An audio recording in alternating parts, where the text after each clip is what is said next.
by far the biggest determinant in landing a job after you've obtained certification and have demonstrated that you're at this minimal threshold of proficiency with medical coding.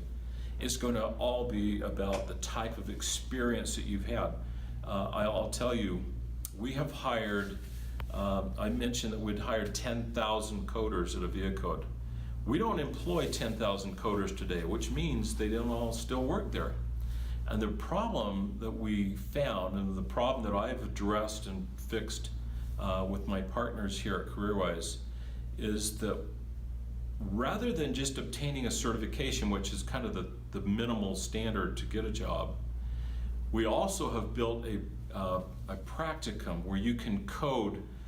There's well over 1,000 hours of clinical documentation that we have redacted, put into our system, and allows you to practice coding. You can go practice coding hundreds of radiology cases, nuclear medical type cases. You can code hospital inpatient cases of a variety of types. Our product that we've developed called ChartWize is very unique. There's nothing like it on the market, where we cover both hospital-based and physician-based specialties.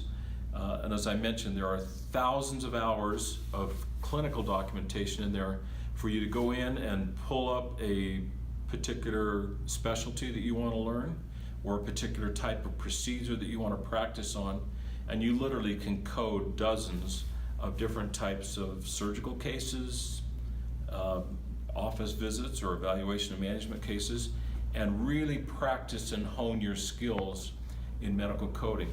And it's that experience that you're going to get. In fact, we keep track of how much time you spend doing these charts. We keep track of your progress and how accurate you are inside the practicum as you're doing all these records. And we provide a report to you, to all of our students, indicating, hey, this student has 300 hours of practice in this specialty, and they've performed at this level of accuracy. I'll tell you right now, you take that to any employer, and that is absolutely equivalent to having had a job in medical coding somewhere else for a few years. So you can take not only your certification form that you'll get after you pass your exam, but now you can take a form that says, hey, I operate at this level of accuracy in coding this type of record.